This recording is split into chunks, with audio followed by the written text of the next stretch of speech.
So the solar panel is powering the charge controller, which is ticking, and power is going to the battery, but it's interrupted and it's entering into the multimeter.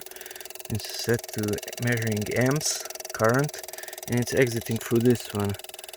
And I put that one there, then it's ticking. So it's giving power to the battery and it's stopping the power from the solar panel into the battery.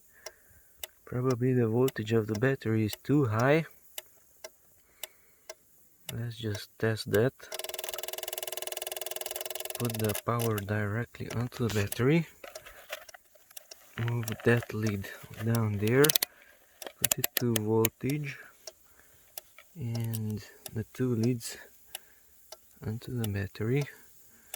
And it says 14 something volts. Now that's interesting.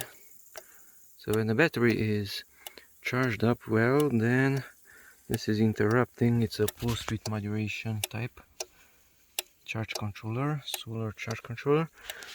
When the battery is charged, then the power from the solar panel is cut off by the controller and it's not let into the battery.